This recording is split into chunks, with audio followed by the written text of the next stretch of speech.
Assalamualaikum warahmatullahi wabarakatuh. Perkenalkan saya Irna Yulianti, NIM 1057111119619, kelas FM 19C, program studi manajemen, Fakultas Ekonomi dan Bisnis, Universitas Muhammadiyah Makassar. Baiklah, pada kesempatan kali ini saya akan membuat tugas MIT, yaitu dengan membuat video resume pada materi pertama dan mengcombine dengan jurnal. Adapun jurnal yang saya bahas yaitu analisis angka indeks dengan menggunakan metode vertikal dan horizontal pada PT Jaya. Pada pertemuan sebelumnya saya telah membahas mengenai analisis vertikal dan horizontal. Pada kali ini kita perlu mengingat kembali apa itu laporan keuangan, apa itu analisis horizontal, dan apa itu analisis vertikal. Yang pertama itu laporan keuangan. Laporan keuangan adalah catatan informasi keuangan dari suatu perusahaan pada suatu periode keuangan. Yang kedua, analisis horizontal adalah analisis yang merupakan dengan membandingkan laporan keuangan pada beberapa periode. Yang ketiga, analisis vertikal merupakan analisis yang digunakan terhadap satu periode laporan keuangan saja.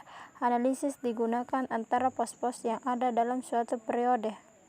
Berikut analisis horizontal menggunakan laporan laba rugi pada PT Jaya. Penjelasan, peningkatan aset dan utang PT Jaya mampu diikuti peningkatan penjualan bersih yang naik sebesar 11,11%. Namun di satu sisi, kita harus perhatikan beban usaha. Total beban PT Jaya juga mengalami peningkatan sebesar 4,13%, di mana peningkatan besar terjadi pada peningkatan beban umum dan administrasi sebesar 7,14%.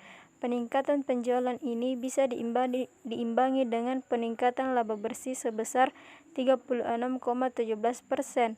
Ini artinya walaupun harga pokok penjualan dan total beban usaha meningkat, tetapi PT Jaya mampu menekan beban-bebannya sehingga PT Jaya tetap mampu mencetak laba bersih meningkatkan 30,17%.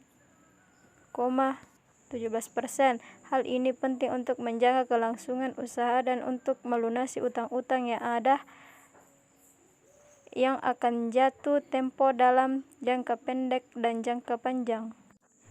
Berikut analisis vertikal laporan laba rugi pada PT Jaya.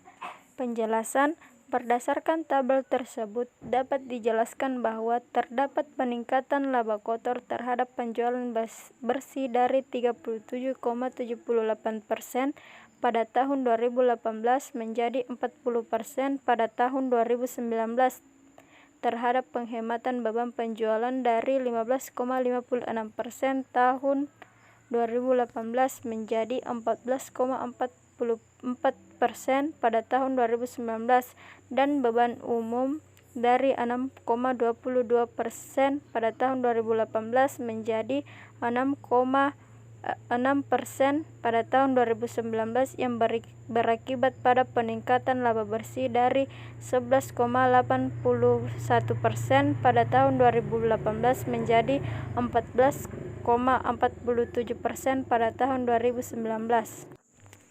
Dapat disimpulkan dari keduanya, kinerja keuangan PT Jaya dapat dikatakan sehat karena PT Jaya mampu mencetak penjualan minimalkan beban sehingga dapat mencetak laba bersih. Yang perlu diperhatikan adalah rasio utang PT Jaya yang cenderung tinggi.